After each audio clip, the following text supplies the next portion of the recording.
Well, we continue to follow some sad breaking news across the city of Indianapolis. Colts owner Jim Irsay has died. His impact's wide-reaching. Tonight, Monument Circle lit up in Colts blue and white, honoring Jim Irsay, his family, and the entire Colts organization. In a statement, Mayor Joe Hogsett said that my thoughts and condolences are with the entire Irsay family and Colts organization as they mourn the loss of Jim Irsay. Jim's love for Indianapolis was undeniable. Under his leadership, the Colts franchise entered a new era and brought with it Lucas Oil Stadium, which propelled Indianapolis into a new era of sports hosting. He also gave back to this community in countless ways, from his support of the YMCA and commitment to ending the stigma of mental health. Jim represented the power of sports that it can have on a city. And we want to go ahead and bring in former Indianapolis Mayor Greg Ballard. Mr. Mayor, good to see you. Thank you for joining us tonight. We wish it could be under better circumstances. What's your fondest memory of Jim Irsay? I had somebody a long time ago tell me, before I was the mayor, that he was an old hippie with a big heart. And I always looked at him that way. He was very compassionate, but he also did so much work under the radar, as been mentioned by others. It's amazing what he did, and I was lucky enough as the mayor to know a lot of that did not go public, but I knew he was doing it all the time. And so that's really my main memory of it. I mean, the Colts, obviously, being on the field with him before the game, a lot of fun. Sure. Watching him perform with the band, a lot of fun.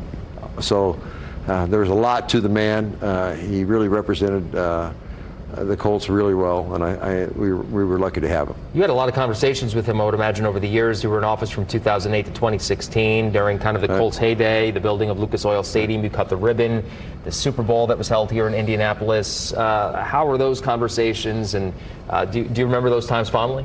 I do. I remember calling him that first month I was in office, and because Bart Peterson, my predecessor, had actually put in a really good bid the year before, didn't get it. Dallas kind of squeaked it out, and I thought we should replay it, and I don't think he was ever expecting that call from me, the new mayor.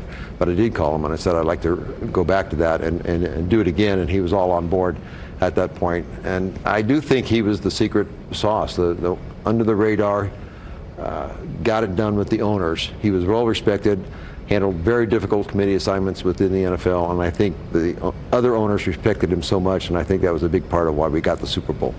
What do you think his lasting legacy will be?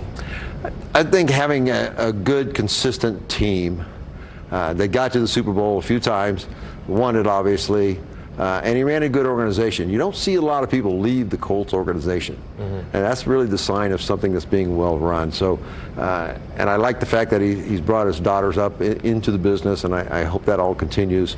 So I really think that'll be his legacy, running it really well, giving back to the community on a scale that probably very few people know. I think that's how we will remember him. When was the last time you talked? I haven't talked to him actually in a couple years. I talk to people within the organization pretty routinely, and they kind of continue along that vein anyway, giving back, wanting to do the right thing for the city. So that's who I've talked to. I talk to Pete occasionally. Pete's wonderful, obviously, been with the Colts organization for a long time. So I think they're going to be in good hands between Carly and the other daughters and Pete Ward and others going forward. When you left office, did you have any conversations with him then? Kind of a look back on your time and all the dealings? No, not really, because I talked to him a lot during the season. Right. Almost before every game. I was very fortunate to be able to go on the field before the games and talk to him and to other people. So we had quite a bit of interaction at that point in time. So it was just a lot of fun to be there with the Colts, because at that time they were really winning. Had Peyton Manning and Andrew Luck, and a lot of exciting times. I would imagine you were stunned when you heard the news tonight.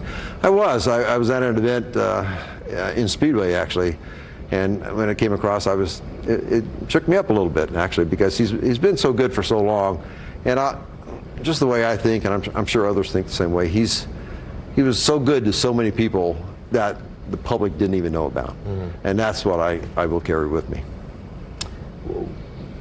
What do you think he means for the city, downtown Indianapolis? Not just the surrounding communities, but I mean, without the Colts, the Colts is a city that is based on our sports teams, Colts, Pacers. It's a huge part of the fabric of our culture. It is, and that was purposeful. Back in the days of the city committee and Jim Morris and others who put the sports strategy together, Getting the Colts was a big part of this, and I've said this many times, that Mayor Hudnut building a football stadium with no team was the gutsiest move I've ever seen a mayor ever make. But within the year, we had the team, and they did the right things there with those Mayflower vans moving in the middle of the night. Legendary photos there. Yeah. But it all worked out. It worked out for us in a good way. Jim came in, did a really good job over a long period of time, made a huge difference in the city. It's hard to imagine the city without him, actually. He did such a good job for so long. And the downtown is different because of him. Lucas Oil Stadium is different because of him. Obviously, the YMCA, the Irsay family of YMCA is downtown, which is a tremendous facility. But he did so much that people just don't know about also. Yeah, he'll be missed. He will be missed. No question. Mayor Ballard, always good to see you. Thank you for coming in. Thanks, Phil. I appreciate it. Sad night. Thank you very much. Ballard, on over to you.